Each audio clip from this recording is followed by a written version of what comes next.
Hello friends, स्वागत है आपके अपने YouTube channel English coaching classes में। ये दोस्तों इस बार का आप सीटेट एग्जाम क्वालिफाई करना चाहते हैं, जिसका एग्जाम दोस्तों आपका 14 दिसंबर को है। समय दोस्तों आपके पास बहुत ही कम बचा हुआ है, 40 से 45 दिन का ही समय बचा हुआ है। ये दोस्तों अभी तक आप लोगों ने कुछ भी नहीं पढ़ा है दोस्तों। तो दोस्तों हम आपको बता दें, 2014 से लेकर के 2023 तक जितने भी दोस्तों सीटेट के प्रीवियस ईयर पेपर हैं उसको दोस्तों आप सॉल्व करके चले जाइए। निश्चित रूप से आप इस बार का सीटेट एग्जाम क्वालिफाई कर सकते हैं। अपनी स्टडी को दोस्तों कंटिन्यू रखिए और साथ में दोस्तों आप डेली ऑन बेसिस एक मॉक टेस्ट जरूर लगाइए। हम अपने इस क्लास में दोस्तों पेपर टू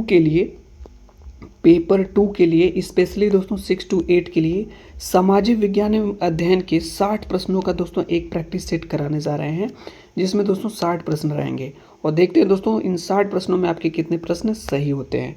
तो दोस्तों इस मॉक टेस्ट को आप लोग दीजिए और अपना एनालिसिस जरूर करिए। तो विदाउट डिले दोस्तों मॉक टेस्ट से स्टार्ट किया जाए। मॉक टेस्ट का पहला प्रश्न आपके सामने रहा फर्स्ट नंबर का कि जैन तीर्थंकर पार्श्वनाथ निम्नलिखित स्थानों में से किससे संबंधित थे?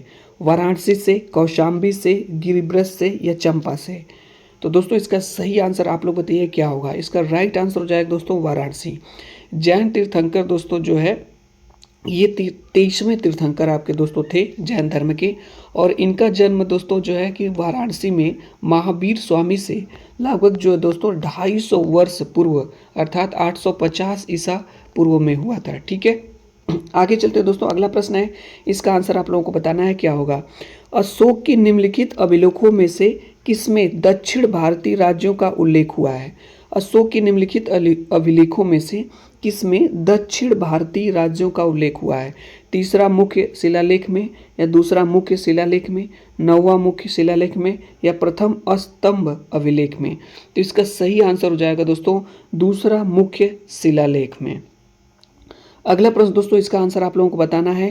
निम्नलिखित में से किस स्थल से 200 संस्कार मीन्स डबल बरियल का प्रमाण मिला है? कुंतासी से, धौलावीरा से, लोथल से या कालीबंगा से?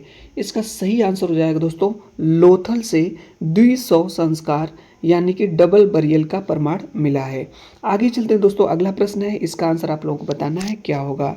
14वीं सदी ईसा पूर्व का एक अभिलेख जिसमें वैदिक देवताओं का वर्णन है प्राप्त हुआ है, जिसमें दोस्तों वैदिक देवताओं का वर्णन है प्राप्त हुआ है, एक बटाना से, बोग जगोई से, बेबीलोन से या बिशुटोन से? आप लोग दोस्तों बताइए इसका सही आंसर क्या होगा। हिस्ट्री का प्रश्न है, इसका राइट आंसर हो जाएगा दोस्तों बोग जगोई से। ये इसका सही आंसर हो जाएगा। आगे चलते हैं दोस्तों। अगला प्रश्न है कि दिल्ली के पुराना किला के वर्तमान स्वरूप का निर्माण निम्नलिखित में से किसने करवाया था? शेरशाह सूरी ने, अकबर ने, बाबर ने या शाहजहां ने? तो दोस्तों इसका सही आंसर हो जाएगा शेरशाह सूरी ने कराया था। अगला प्रश्न दोस्तों है कि शिवाजी का छत्रपति के रूप में औपचारिक राज्याभिषेक कहाँ पर हुआ था? पुणे में, कोल्हापुर में, रायगढ़ में या अहमदनगर में? इसका सही आंसर हो जाएगा दोस्तों रायगढ़ में। ऑप्शन नंबर सी हो जाएगा। सभी प्रश्न दोस्तों आप लोगों के लिए इंपॉर्टेंट है, क्योंकि दोस्तों ये सभी प्रश्न सीटेट के किसी न किसी एग्जाम में पूछे गए हैं। अगला प्रश्न दोस्तों है कि निम्नलिखित सल्तनत शासकों में से कौन सा शासक अफगान मूल का था? खिलजी, तुगलक, सैयद या लोदी? इसका सही आंसर हो जाएगा दोस्तों लोदी जो है आपका अफगान मूल का था। अगला प्रश्न है, सल्तनत के निम्नलिखित सुल्तानों में से किसने सर्वप्रथम अपनी राजधानी दिल्ली स्थानांतरित की थी? आराम शाह ने, बलबन ने, इल्तुतमिश ने या कुतुबुद्दीन ऐबक ने? किसने दोस्तों अपनी राजधानी ट्रांसफ़र कर ली थी दिल्ली? इसका सही आंसर हो जाएगा दोस्तों ऑप्शन नंबर सी इल्तुतमिश ने। अगला प्रश्न दोस्तों है कि बहमनी राज्य स्थापित हुआ था 15वीं सदी में, 14वीं सदी में या 13वीं सदी या 16वीं सदी ईस्वी में? इसका सही आंसर हो जाएगा दोस्तों 14वीं सदी ईस्वी में। सभी प्रश्न दोस्तों आपके लिए इंपॉर्टेंट हैं और किसी न किसी एग्जाम में पूछे गए हैं सीटेट के। अगला प्रश्न दोस्तों, इसका आंसर आप लोगों को बताना है। इसका आंसर क्या होगा। प्रश्न पूछा गया, निम्नलिखित में से किसने रामायण का फारसी भाषा में अनुवाद किया था? किसने रामायण का फारसी भाषा में अनुवाद किया था? मुल्ला शेरी ने, अबुल फजल ने, फैजी ने या अब्दुल कादिर बदायूनी ने? इसका राइट आंसर हो जाएगा दोस्तों अब्दुल कादिर बदायूनी ने फारसी भाषा में अनुवाद किया था। अगला प्रश्न दोस्तों है कि वारिंद्र घोष निम्नलिखित में से किससे जुड़े हुए थे? साधना समाज से, अनुशीलन समिति से, अभिनव भारत से या स्वदेश बांधव समिति से? इसका सही आंसर हो जाएगा दोस्तों ऑप्शन नंबर बी, अनुशीलन समिति से। अगला प्रश्न दोस्तों है कि सर्वेंट्स ऑफ इंडिया सोसाइटी का संस्थापक कौन था? सर्वेंट्स ऑफ इंडिया सोसाइटी का संस्थापक कौन था? एम जी रनौड़े, अनंत पटवर्धन, जी के गोखले, वीजी तिलक? तो दोस्तों इसका सही आंसर हो जाएगा जी की Gokhale servants of India society के संस्थापक थे। आगे चलते दोस्तों अगला प्रश्न है, इसका आंसर आप लोगों को बताना है क्या होगा। अंग्रेजों ने रैयतवाड़ी व्यवस्था सर्वप्रथम कहाँ आरंभ की थी? बंगाल प्रेसिडेंसी में, आगरा में, बम्बई प्रेसिडेंसी में या मद्रास प्रेसिडेंसी में? इसका सही आंसर हो जाएगा दोस्तों मद्रास प्रेसिडेंसी में अंग्रेजों ने रैयतवाड़ी व्यवस्था यहीं सर्वप्रथम आरंभ की थी। अगला प्रश्न है दोस्तों, अगस्त 1947 में स्वतंत्रता दिवस के समारोहों में निम्नलिखित में से कौन सा नेता कहीं भी सम्मिलित नहीं हुआ? कौन सा ऐसा नेता दोस्तों जो सम्मिलित नहीं हुआ स्वतंत्रता दिवस के समारोहों में? जवाहरलाल नेहरू, महात्मा गांधी, वल्लभ भाई पटेल या राजेंद्र प्रसाद? तो दोस्तों महात्मा गांधी जी। अगला प्रश्न दोस्तों है, इसका आंसर आप लोगों को बताना है। इसका आंसर क्या होगा? 105 नंबर का प्रश्न है। पूछा गया है प्रश्न कि निम्नलिखित में से किसने 1904 ईस्वी से लगातार भारत स्वशासन दिए जाने पर बल दिया? एस.एन. बनर्जी, अरविंद घोष, फिरोज शाह मेहता, दादा भाई नौरोजी? इसका सही आंसर हो जाएगा दोस्तों दादा भाई नौरोजी ने 1904 ईस्वी में लगातार भारत को स्वशासन दिए जाने पर बल दिया। अगला प्रश्न है दोस्तों है कि एनाहिलेशन ऑफ कास्ट का लेखक कौन है? Jyotiba Phule, doctor B R. अंबेडकर, कांसीराम या राजा राम मोहन राय? इसका सही आंसर दोस्तों आपको बताना है। इसका राइट आंसर हो जाएगा दोस्तों doctor B R. Ambedkar annihilation of caste के लेखक हैं। आगे चलते दोस्तों अगला प्रश्न है, इसका आंसर आप लोगों को बताना है क्या होगा। प्रश्न हमारा है कि निम्नलिखित में से किस आंदोलन में महिलाओं की भागीदारी सर्वाधिक मानी जाती है? असहयोग आंदोलन, नमक सत्याग्रह, बारदोली सत्याग्रह या भारत छोड़ो आंदोलन? इसका सही आंसर हो जाएगा दोस्तों भारत छोड़ो आंदोलन में महिलाओं की भागीदारी सर्वाधिक मानी जाती है। अगला प्रश्न है कि सुभाष चंद्र बोस ने फॉरवर्ड ब्लॉक की स्थापना कब की थी? 1936 ईस्वी में, 1937 ईस्वी में, 1938 ईस्वी में या 1939 ईस्वी में? इसका सही आंसर हो जाएगा दोस्तों 1939 ईस्वी में सुभाष चंद्र बोस ने फॉरवर्ड ब्लॉक की स्थापना की थी। अगला प्रश्न दोस्तों है कि जवाहरलाल नेहरू के अधीन एक अंतरिम सरकार का गठन कब हुआ था? जुलाई 1946 में, अगस्त 1946 में, सितंबर 1946 में या अक्टूबर 1946 में? तो दोस्तों इसका सही आंसर हो जाएगा आपका सितंबर 1946 में दोस्तों अंतरिम सरकार का गठन हुआ था। आगे चलते हैं दोस्तों अगला प्रश्न है, इसका आंसर आप लोगों को बताना है क्या होगा। बहुत अच्छा प्रश्न है। निम्नलिखित कोयला उत्पादक राज्यों का उत्पादन 2014 अनंतिम आंकड़े की दृष्टि से सही अवरोही क्रम का मतलब दोस्तों आपको बताना है अवरोही क्रम में, डिक्रीजिंग ऑर्डर में, ठीक है। स्टेट कुछ दिए गए हैं कोयला प्रोडक्शन के मामले में। तो दोस्तों पहले नंबर पे यहाँ पे छत्तीसगढ़, फिर उसके बाद झारखंड, उड़ीसा, फिर महाराष्ट्र, यानी शीर्ष 4 कोयला उत्पादक राज्य दोस्तों 2014 के हिसाब से पहले छत्तीसगढ़, फिर झारखंड, उड़ीसा और महाराष्ट्र। छत्तीसगढ़ में दोस्तों 22.5% के आसपास कोयला प्रोडक्शन, उसके बाद झारखंड में 20%, उड़ीसा में दोस्तों लगभग 19.9% और उसके बाद महाराष्ट्र में लगभग 7%, ठीक है। चलिए दोस्तों आगे चलते हैं। अगला प्रश्न है, इसका आंसर आप लोगों को बताना है क्या होगा। प्रश्न है कि भारत के निम्नलिखित क्षेत्रों में से किसमें भूतापीय ऊर्जा स्रोत नहीं पाए गए हैं? गोदावरी डेल्टा, गंगा डेल्टा, हिमालय या पश्चिमी घाट? इसका सही आंसर हो जाएगा दोस्तों गंगा डेल्टा। अगला प्रश्न है दोस्तों कि निम्नलिखित में से कौन सी पर्वत श्रृंखला सबसे लंबी है? रॉकी, ऑल्प्स, हिमालय या एंडीज? इंपॉर्टेंट दोस्तों है, बहुत ही इंपॉर्टेंट क्वेश्चन है ये। तो दोस्तों सबसे लंबी पर्वत श्रृंखला एंडीज पर्वत श्रृंखला है जो 7200 किलोमीटर है, 7200 किलोमीटर है और यह विश्व की सबसे लंबी पर्वत श्रृंखला है, विश्व की सबसे लंबी पर्वतमाला है। अगला प्रश्न है, पूछा गया है कि निम्नलिखित स्थानों में से कहाँ पर भागीरथी एवं अलकनंदा नदियाँ मिलती हैं? कहाँ पे दोस्तों भागीरथी और अलकनंदा नदियाँ आपस में मिलती हैं? देवप्रयाग, कर्णप्रयाग, विष्णुप्रयाग या रुद्रप्रयाग? इसका सही आंसर हो जाएगा दोस्तों देवप्रयाग में मिलती हैं। अगला प्रश्न है दोस्तों, एक निम्नलिखित देशों में से किसमें कुल भौगोलिक क्षेत्र के 70% भाग पर वन बनाए रखने का संवैधानिक प्रावधान है? मालदीव, नेपाल, भूटान या अफगानिस्तान? इसका सही आंसर हो जाएगा दोस्तों भूटान। अगला प्रश्न दोस्तों है, इसका आंसर बताना है। सभी प्रश्न दोस्तों वन लाइनर हैं ज़्यादातर अभी। भारत का सर्वाधिक आबादी वाला द्वीप है? माजुली, अंडमान, लक्षद्वीप या सलसेट? तो दोस्तों इसका सही आंसर हो जाएगा आपका सलसेट, भारत का सर्वाधिक आबादी वाला द्वीप है। ठीक है, आगे चलते हैं दोस्तों। अगला प्रश्न है, इसका आंसर आप लोगों को बताना है, क्या होगा। प्रश्न है कि भारत में वरिष्ठ आयु निर्भरता अनुपात है 2011 की जनगणना के अनुसार 14%, 14.1%, 14.2% या 14.3%? इसका सही आंसर हो जाएगा दोस्तों 14.2% है भारत में वरिष्ठ आयु निर्भरता अनुपात। अगला प्रश्न है दोस्तों है कि निम्नलिखित राज्यों में से कौन सा राज्य बांग्लादेश से अपनी सीमा नहीं बनाता है? असम, नागालैंड, मेघालय या मिजोरम? तो दोस्तों इसका सही आंसर हो जाएगा नागालैंड। नागालैंड दोस्तों एक प्रकार ऐसा राज्य है जो बांग्लादेश से अपनी सीमा साझा नहीं करता। अगला प्रश्न है कि निम्नलिखित राज्यों में से किसमें अधिकतम औसत वार्षिक वर्षा होती है? अरुणाचल प्रदेश, सिक्किम, केरल या जम्मू एवं कश्मीर? तो दोस्तों इसका सही आंसर हो जाएगा आपका केरल।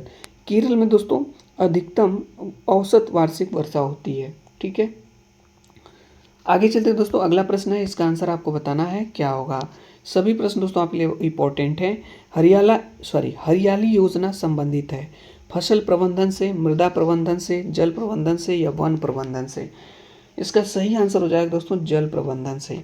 अगला प्रश्न दोस्तों है कि निम्नलिखित में से किसको रहस्यमयी झील कहा जाता है? रहस्यमयी झील, 4 ऑप्शन है दोस्तों, इसका सही आंसर आप बताएंगे क्या होगा। तो दोस्तों रूपकुंड झील को रहस्यमयी झील कहा जाता है, रूपकुंड झील को। यह झील दोस्तों उत्तराखंड राज्य की चमोली जिलों में 5029 मीटर की ऊंचाई पर स्थित है। ठीक है, आगे चलते हैं दोस्तों है, पंचायती राज सम्मिलित किया गया है किस सूची में? संघ सूची, राज्य सूची, समवर्ती सूची या अवशिष्ट सूची? तो दोस्तों पंचायती राज जो दोस्तों है आपका राज्य सूची में सम्मिलित किया गया है। अगले प्रश्न पर चलते हैं दोस्तों, बहुत ही अच्छा प्रश्न है और कई बार एग्जाम में इस टाइप के प्रश्न दोस्तों पूछे जाते हैं आपसे। बहुत इंपॉर्टेंट प्रश्न भी आपके लिए ये है।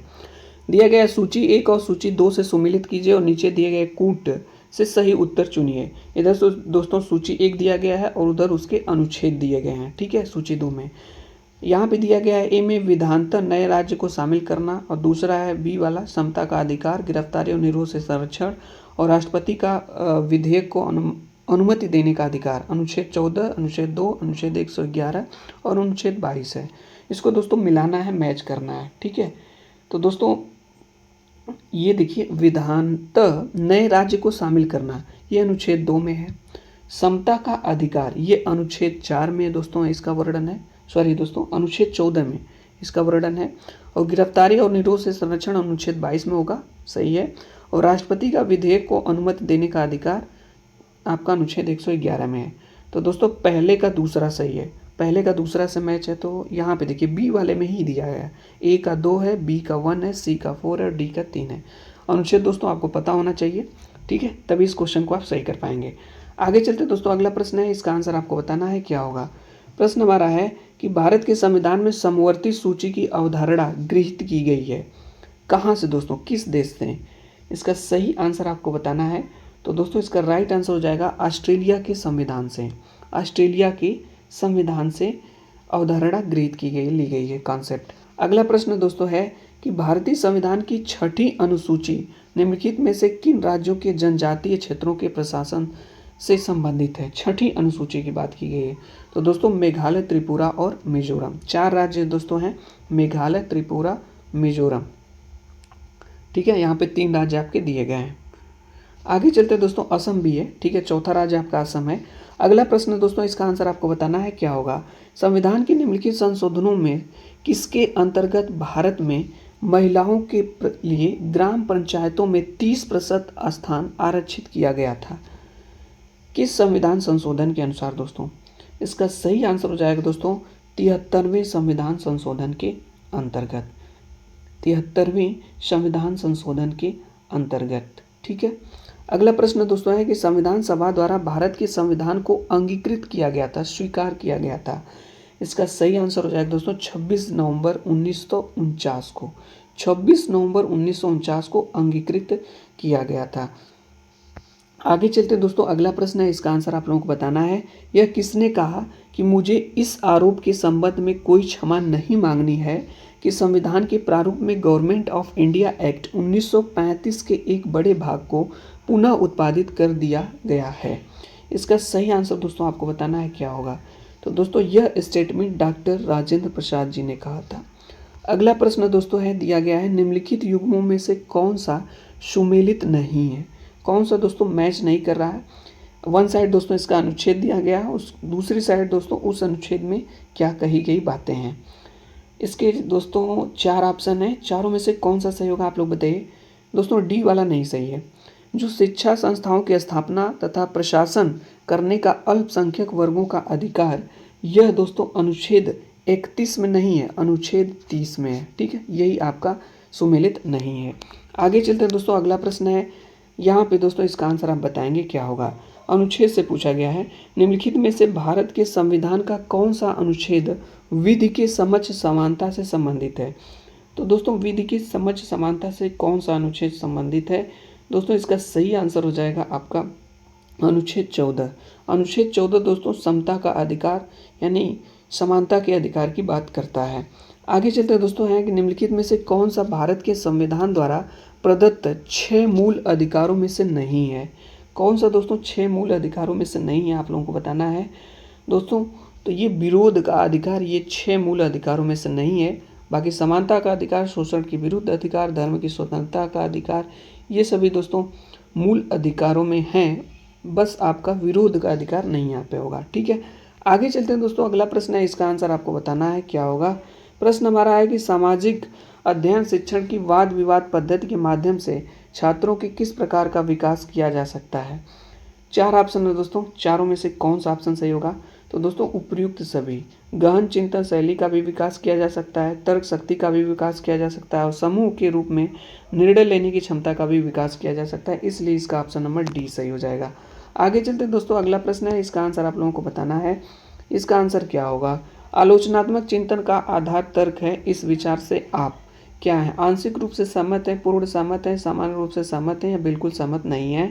तो दोस्तों इसका सही आंसर हो जाएगा पूर्ण सहमत है, पूर्ण सहमत हैं। अगला प्रश्न है दोस्तों, अन्वेषण के दौरान एक शिक्षक का कार्य होना चाहिए। क्या कार्य होना चाहिए दोस्तों, आप लोग बताइए। 4 ऑप्शन है आपके सामने।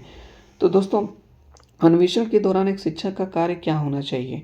केवल एक पथ प्रदर्शक के रूप में, केवल एक सहयोगी के रूप में, छात्रों को अधिक से अधिक बताने में या प्रत्येक क्षण छात्रों की समस्याओं को बढ़ाने के रूप में। इसका आंसर दोस्तों आप लोग बताइएगा कमेंट्स बॉक्स के माध्यम से। यदि आप दोस्तों क्लास 6 में छात्रों को गीता पढ़ाना चाहते हैं तो आप निम्न में से किस गतिविधि का चुनाव करेंगे। 4 ऑप्शन है दोस्तों, तो इसका सही आंसर हो जाएगा दोस्तों छात्रों को कहानी के माध्यम से गीता का पाठ पढ़ाएंगे, यही सही हो जाएगा। आगे चलते हैं दोस्तों, अगला प्रश्न है, इसका आंसर आप लोग बताएंगे क्या होगा। सभी प्रश्न आप लोगों के लिए दोस्तों बहुत ही इंपॉर्टेंट हैं। निम्न में से क्या सामाजिक विज्ञान शिक्षण में दोषपूर्ण होते हुए भी सर्वाधिक रूप से प्रयुक्त किया गया जाता है। निम्नलिखित में से क्या सामाजिक विज्ञान शिक्षण में दोषपूर्ण होते हुए भी सर्वाधिक रूप से प्रयुक्त किया जाता है। तो दोस्तों इसका सही आंसर आपको बताना है। तो इसका राइट आंसर हो जाएगा दोस्तों ऑप्शन नंबर बी, शिक्षक द्वारा छात्रों को किसी अध्याय की विषय वस्तु पर व्याख्यान देना। यही दोस्तों आपका सही हो जाएगा ऑप्शन। आगे चलते दोस्तों, अगला प्रश्न है, इसका आंसर आप बताएंगे क्या होगा। आप अपनी कक्षा के बच्चों को क्षेत्र भ्रमण के लिए ले जाना चाहते हैं, इसके लिए आपकी पूर्व गतिविधि क्या होनी चाहिए। 4 ऑप्शन है दोस्तों, इसका सही आंसर आप बताएंगे क्या होगा। तो दोस्तों इसका सटीक और सही आंसर हो जाएगा उपयुक्त सभी। ये चारों ऑप्शन दोस्तों हो जाएंगे। ठीक है, आगे चलते दोस्तों, अगला प्रश्न है, इसका आंसर आप बताएंगे क्या होगा। प्रश्न हमारा है कि वे परीक्षण जो छात्रों को एक निश्चित विषय क्षेत्र में उपलब्धि का मूल्यांकन करते हैं कहलाते हैं। निष्पत्ति परीक्षण, निदानात्मक परीक्षण, अभिक्षमता परीक्षण या तत्परता परीक्षण। इसका सही आंसर हो जाएगा दोस्तों अभिक्षमता परीक्षण। अगला प्रश्न दोस्तों है कि सामाजिक विज्ञान विषय का उद्भव किस सिद्धांत के आधार पर हुआ है? सामाजिक समझौते के सिद्धांत, सांस्कृतिक समझौता का सिद्धांत, आर्थिक समझौता का सिद्धांत या सामाजिक विज्ञान के विषयों के समन्वित ज्ञान हेतु। इसका सही आंसर हो जाएगा दोस्तों सामाजिक विज्ञान के विषयों के समन्वित ज्ञान हेतु। आगे चलते हैं दोस्तों, अगला प्रश्न है, इसका आंसर आप बताएंगे क्या होगा। प्रश्न है कि सामाजिक अध्ययन शिक्षण के अंतर्गत एक शिक्षक स्रोतों का प्रयोग कर सकता है समस्या समाधान के रूप में, स्रोतों का प्रदर्शन करके या प्रदत्त अध्ययन कराकर या इन सभी तरीकों से। तो दोस्तों इन सभी तरीकों से, समस्या समाधान के रूप में भी दोस्तों, स्रोतों का प्रदर्शन करके भी और प्रदत्त अध्ययन करा करके भी। अगला प्रश्न दोस्तों है, इसका आंसर आप लोगों को बताना है क्या होगा। बहुत ही अच्छा प्रश्न है और इस टाइप के प्रश्न दोस्तों एग्जाम में पूछे जाते हैं, ठीक है। इस तरह के प्रश्नों को देखकर दोस्तों घबराना नहीं है। प्रश्न है कि औद्योगिकरण को पढ़ाने के लिए 4 अलग शिक्षिकाओं द्वारा प्रदर्शित निम्नलिखित शिक्षा शास्त्री उपागमों में से कौन सा सबसे उचित है। दोस्तों आप लोग बताइए इसका सही आंसर क्या होगा, ठीक है। 4 ऑप्शन दोस्तों यहाँ पे दिए गए हैं, इसका राइट आंसर आप लोगों को बताना है। तो सबसे उचित उपागम की दोस्तों बात किया जाए तो तीसरी शिक्षिका शिक्षा शास्त्र के बहुआयामों से परिचित है और वह अवधारणाओं को प्रदर्शित करने के लिए नज़दीकी क्षेत्र के उद्योगों का भ्रमण करने की योजना बनाती है, समूहों में मुद्दों पर चर्चा और वाद विवाद करवाती है और बाद में पूर्ण रूप से उपसंहार करते हुए निष्कर्ष निकालती है। यही सही हो जाएगा आपका ऑप्शन। आगे चलते हैं दोस्तों, अगला प्रश्न है, इसका आंसर आपको बताना है क्या होगा। प्रश्न हमारा है कि अनुभव जन प्रमाण का विश्लेषण निम्नलिखित में से किस आधार पर किया जाता है? गुणात्मक आधार पे, मात्रात्मक आधार पे या दोनों आधार पे या इनमें से कोई नहीं। दोस्तों दोनों आधार पे, गुणात्मक आधार पे भी और मात्रात्मक आधार पे भी, तो ए और बी दोनों हो जाएगा। अगला प्रश्न है, निम्नलिखित में से क्या सामाजिक अध्ययन की विशेषता नहीं है? आप लोग दोस्तों बताइए क्या इसका सही आंसर हो जाएगा। इसका राइट आंसर हो जाएगा दोस्तों सामाजिक अध्ययन ज्ञान के नवीन दृष्टिकोण पर बल नहीं देता है, यह इसकी विशेषता नहीं है, बल देता है दोस्तों, ठीक है। इसलिए ये वाला ऑप्शन आपका सही हो जाएगा क्योंकि प्रश्न नेगेटिव पूछा गया था। आगे चलते हैं दोस्तों, अगला प्रश्न है, इसका आंसर आप बताएंगे क्या होगा। प्रश्न पूछा गया है कि विचार सामाजिक विज्ञान के शिक्षण अधिगम में भाषा की सार्थकता पर बल देने की आवश्यकता ज्ञात है, निम्नलिखित में से कौन सा कथन उपयुक्त विचार से संप्रेषित नहीं करता है। 4 ऑप्शन दोस्तों, इसका सही आंसर आप लोग बताएंगे क्या होगा। इसका राइट आंसर हो जाएगा दोस्तों सामाजिक विज्ञान जैसे तथ्य उन्मुखी विषय में भाषा की सार्थकता सबसे कम होती है, यही संप्रेषित नहीं करता है। आगे चलते हैं दोस्तों, अगला प्रश्न है, इसका आंसर आप बताएंगे क्या होगा।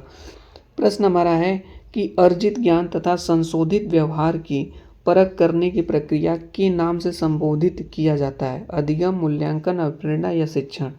तो दोस्तों इसका सही आंसर हो जाएगा आपका राइट आंसर मूल्यांकन के नाम से संबोधित किया जाता है, ठीक है। आगे चलते हैं दोस्तों, अगला प्रश्न है, मूल्यांकन की प्रक्रिया में वह उपक्रम जिसमें छात्रों के व्यवहार से संबंधित घटनाओं का ब्यौरा रखा जाता है कहलाता है? जांच, सूचियाँ, वृत्तांत, अभिलेख, अभिवृत्ति मापनीय, निर्धारण मापनीय। इसका सही आंसर हो जाएगा दोस्तों वृत्तांत अभिलेख। अगला प्रश्न है दोस्तों कि वर्तमान समय में सामाजिक विज्ञान के पाठ्यक्रम की सबसे बड़ी समस्या क्या है? सबसे बड़ी समस्या दोस्तों बतानी है तो सबसे बड़ी समस्या आपकी है व्यवहारिक शिक्षा का अभाव, क्योंकि दोस्तों बच्चों को व्यवहारिक शिक्षा, बिहेवियर जो नॉलेज है वो नहीं मिल रहा है। आगे चलते हैं दोस्तों, अगला प्रश्न है, इसका सही आंसर आप लोगों को बताना है क्या होगा। प्रश्न हमारा है कि आप एनसीईआरटी की सामाजिक और राजनीतिक जीवन पाठ्य पुस्तकों की इकाई 2 राज्य सरकारों में से परियोजना कार्य हेतु निम्नलिखित में से क्या छात्रों को देंगे? 4 ऑप्शन है दोस्तों, इसका सही आंसर आप बताएं, हम वेट कर रहे हैं आंसर का। तो दोस्तों सबके लिए सरकार स्वास्थ्य सुविधाएं उपलब्ध कराने के लिए कौन कौन से कदम उठा सकती है, यही वाला ऑप्शन आपका सही हो जाएगा, ठीक है। आगे चलते हैं दोस्तों, अगला प्रश्न है, इसका आंसर आप लोगों को बताना है क्या होगा। इसका सही आंसर सामाजिक अध्ययन के लिए वांछित अभिवृत्ति नहीं है पूछा है। कौन सा वांछित अभिवृत्ति नहीं है? तो इसका सही आंसर हो जाएगा दोस्तों समाज को भूतकालीन रूढ़िवादी परंपराओं से जोड़े रखना, यही नहीं है। अगला प्रश्न है दोस्तों कि सामाजिक विज्ञान के बारे में निम्नलिखित में से कौन सा कथन गलत है? कौन सा कथन दोस्तों बताना है कि सामाजिक विज्ञान के बारे में गलत है। 4 स्टेटमेंट दोस्तों दिए गए हैं, इसका सही आंसर हो जाएगा दोस्तों चूंकि सामाजिक विज्ञान मनुष्यों से संबद्ध है इसलिए उनकी खोज की प्रकृति वैज्ञानिक नहीं है। ऐसा कुछ नहीं दोस्तों, यही वाला स्टेटमेंट आपका गलत है। और दोस्तों आज की प्रैक्टिस सेशन का अंतिम प्रश्न है आपके सामने। सामाजिक विज्ञान शिक्षण में विभिन्न गतिविधियों को शामिल किए जाने का प्रमुख कारण है। प्रमुख कारण दोस्तों क्या है? 4 ऑप्शन है। प्रमुख कारण दोस्तों गतिविधियों के माध्यम से छात्र पाठ्य वस्तु की अवधारणा को समझने में सक्षम हो जाते हैं। यही ऑप्शन आपका सही हो जाएगा। तो दोस्तों आज के सेशन में, आज की क्लास में हम आपको 60 प्रश्न कराए एसएसटी में सामाजिक विज्ञान के।